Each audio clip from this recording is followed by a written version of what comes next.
Hello guys, ഇന്ന് രാവിലെ ബ്രേക്ക്ഫാസ്റ്റിനുള്ള പരിപാടികളൊക്കെയാണ്. അപ്പോൾ രാവിലെ തന്നെ എഴുന്നേറ്റ് ഇപ്പോൾ ഇതാണ്ട് അമ്പലത്തിൽ സപ്താഹത്തിൻ്റെ പാട്ടൊക്കെ തുടങ്ങിയിട്ടുണ്ട്. അങ്ങനെ ഞാൻ ഇഡലി തട്ടിൽ കുറച്ച് മാവൊക്കെ കോരി ഒഴിച്ചിട്ട് ഒന്ന് ആവിയിൽ വേവിച്ചെടുക്കാനായിട്ട് വെച്ചിട്ടുണ്ട്.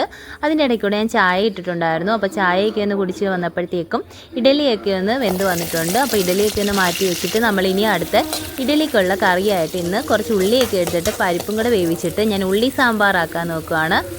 വലിയ വേവ് പരിപ്പിനില്ലാത്തതുകൊണ്ട് ഞാൻ മൺചട്ടിയിലിട്ടൊന്ന് പരിപ്പ് വേവിച്ച് മാറ്റി വെച്ചിട്ടുണ്ട്. അതിനുശേഷം ഒരു ചീനച്ചട്ടിയിലേക്ക് വെളിച്ചെണ്ണ ഒഴിച്ചു കൊടുത്തിട്ട് ചെറിയ ഉള്ളി കുറേ ഇടണം. പിന്നെ അതിലേക്ക് കുറച്ച് പച്ചമുളകും കറിവേപ്പിലയും കൂടി ഇട്ടൊന്ന് വഴറ്റുക.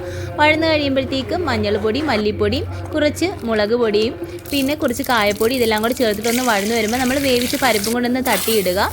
അതുപോലെ കുറച്ച് തക്കാളിയും കൂടെ ചേർത്ത് കൊടുക്കാം. പിന്നെ പുളി പിഴിഞ്ഞ് മാറ്റി വെച്ചിട്ടുണ്ടായിരുന്നു, അതിൻ്റെ വെള്ളവും കൂടെ ചേർത്ത് കൊടുത്തൊന്ന് തിളച്ച് വരുമ്പോഴത്തേക്കും പിന്നെ ഒന്ന് കടുക് പൊട്ടിച്ച് കുറച്ച് ഉലുവയും കറിവേപ്പിലയും കൂടി ഇട്ടിട്ട് ഒന്ന് താളിച്ച് കൊടുത്താൽ നമ്മുടെ സാമ്പാർ സെറ്റായി. അപ്പോൾ ഇന്ന് കഴിക്കട്ടെ. ടാറ്റാ.